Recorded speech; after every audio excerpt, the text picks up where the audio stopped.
dugg si Touba jot na ñëw Touba jot na ndax nag nawetu daaw ba du suñu nawet yaa ko wax ma dëggalal la ko waaye nawetu ren bii kat suñu nawet la kon balaa benn jëyee di am gàcce duñu dab ñun dañuy taxaw ñu défendre suñu bopp. asalaamaaleykum mbokki internet yi safoo di seetaan seen chaîne bi di Thermal Officiel nemmeeku nañ nag si jamono ji nga xamante bi nag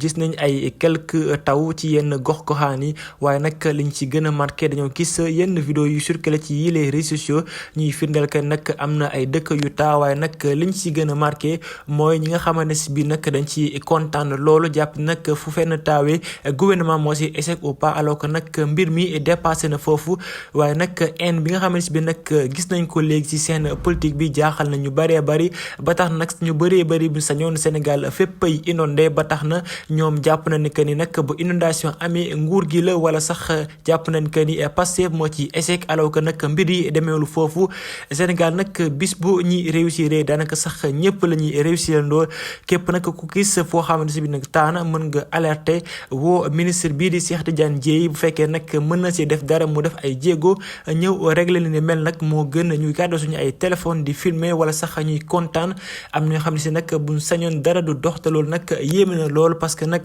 en dehors politique même foo mënti fal jàpp naa ni war ngaa yéene Sénégal jàmm parce que nag famille yi nga xam ne si bi nag ñooy jànkonteel ak yooyle inondation buñ sañoon day dem ak ku fi mën di toog que mu nekk ñi nekk ci opposant yi wala sax mu nekk ci nekk pouvoir yi loolu moo gën a am solo parce que nag bii la réewum Sénégal suñu réew la waaye nag léegi gis nañ nag daanaka sax ku nekk mu ngi xool fu inondation am wala sax jël ay vidéo yu yàgg-yàgg di ko partager ci les réseaux sociaux pour nag firndeel bañ gi nga xam ne bi nag bañante nañ ko seen bii te loolu nag nekkul lu baax loolu ba tax nag ñu ngi sàkku ci patriote yi wala sax ci képp koo xam ne bi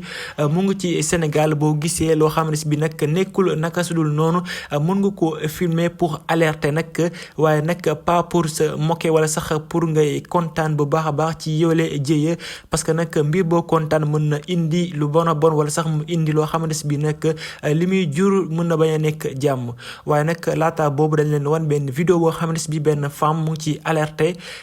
parce que nag balaa kii di Cheikh Tidiane Dièye mbir di ko gën a ëpp doole mu teel si fagaru donte nag gis nañ effort yi nga xamante si bi nag bii lee gouvernement mu ngi koy def bu baax a baax avant sax yii lee inondation muy ñëpp dañ maa xam ci cadre Pastef ma yàgg défendre man nag damay yuuxu balaa ngaañ di am moo waral sama génn bi tey boo gisee ma def lii nag canal yi ngeen seen fii ci ko ñu tóokóor bi muy damaa gis ñu dugal benn vidéo ne tóokóor ba daa fees dell ak ndox ci première taw bi tey jii taw na Touba waaye ndox amul waaye Cheikh Tidiane Dièye message bi nañ la ko partagé directement mu egsi ci yow dugg si Touba jot na ñëw Touba jot na ndax nag nawetu daaw ba du suñu nawet yaa ko wax ma dëggalal la ko waaye nawetu ren bii kat suñu nawet la kon balaa benn jëyee di am gàcce duñu dab ñun dañuy taxaw ñu défendre suñu bopp ndax kulu naay ak doomu kulu naay kat ñi ngi jël seen vidéo dugal Touba commencé naa inondé Touba nangam nangam amul Touba ndox amagul waaye béréb bii ma taxaw ku ko xam ko ci Touba ci commentaire yi muy béréb bu ndox la béréb bu nangoo am ndox la béréb boo xamante ne bu nawet jotee kenn du fi jaar ma jàpp ne nag Cheikh Tidiane Dièye man de bëgg naa def waaye aw ma moyen Serigne Cheikh Thioro Mbacké man bëgg naa def waaye aw ma moyen ma jàpp ne nag canal yi nga xamante ne sama koñ la nekk muy koñu tóokóor bi ku ko gis xam ne yii Touba ci kanam ñoo fi def tableau bee waaye tey ubbi nañ ko ba pare bàyyi ko nii canal yi fatt na léegi nag nawet bi mi ngi doog a door ma jàpp ne nag bu fii amee ndox sareet yi war fi jaar oto yi mën fi jaar jëye bu rëy mën na fi am te jëye boobu bu ñëwee yow ministre bi da ngay teew yow mi nga xam ne yaa fi nekkat Pastef bu Touba da ngay teew balaa boobu nag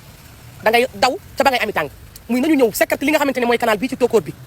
pour bu nawet bi jotee ndox mii mën a dem réserver ji ca canal bi nga xam ne ñu ngi koy tabax état bu Sénégal di ko ci def muy Cheikh Tidiane Dièye mu jaare ci ay loxoom fii kat jàpp naa ne bu ñu nee Daaru Xuddoos fii mooy bopp Daaru Xuddoos fii mooy nday Daaru Xuddoos ma jàpp ne nag bu fii taawee ba indoon ci ndox mii di ñëw léegi ubbi nañ canal yi pourtant sareet yi dañuy jaar ci biir di xuus sareet yi mën nañoo jaar ci biir canal bi mën na fi andi jëye moo waral ma dugal vidéo bi di ñaan ngeen partagel ma ko kon mbokk yéen a déggandoo yooyu la kàddu yi nga xamante si bi nag soxna suuf yëkkati na ko di alerter di woo nag gouvernement bi ñu teel a dikk nag régler loolu balaa sax muy gën a jéggi dayoo lii nag la ñuy xaar ci bépp sénégalais parce que nag pour que Sénégal mën a baax il faut que ñun ñëpp ñun sénégalais yëpp kenn ku ne ci li nga mënee nga essayer koo def pour jàppale bii la gouvernement bu si nekk parce que nag pour que Sénégal baax kenn ku ne am nga si sa responsabilité boobu def waaye nag buñ toogee ba xaar yii la nawet wala sax inondation yi ñëw si suñu kër yi ñun nag ñoo si gën a sonn ñun population bu Sénégal bi ba tax nag ndamu Sénégal ndamu ñëpp la réussite gouvernement bi réussite ñëpp la loolu nag tekkiwul da nga war a far ak ñoom wala sax da nga war a bañ a opposé wu soo gisee loo xam jaadawul nag mën nga taal sa caméra nga alerter bu baax a baax yële autorité pour nag ñu ñëw mën ko régler waaye nag ñi xam ne ay jeunes lañ wala sax ñi nekk ci koñ yi bu fekkee nag gis nañ que ni nag yële inondation nar na leen sonal war nañ teel a jël ay matukaay bu fekkee nag dañoo soxla ay moyens ñu dem ci ki nga xam moom mooy maire bi wala sax sàkku ci ministre bi mu accordé leen yooyu les moyens ñu mën a régler seen ay problème Sénégal pour mu baax ñun ñëpp ci war a jàpp ñun ñëpp ñoo war a àndandoo liggéeyandoo pour mën a réussir li nga xam nag moom mooy développement au Sénégal waaye nag pas que ñuy doxal ak haine. su loolu weesoo ñu ngi sàkku ci yéen ngeen abonné chaîne bi di Thermal Wolof Sel di wax nag ngeen partager baax bii la vidéo ngeen wax seen commentaire ci naka la ñu war a mën a def pour teel a teertu nawet bi ci jàmm ak salaam di ñaan nag ngeen abonné bu baax a baax te di leen wax nag mën naa am ñu juum te ñu ngi ciy jéggalu baax a baax lu rafet rek moo tax ñuy def waxuñu pour blâmer kenn wala pour haine wala pour dara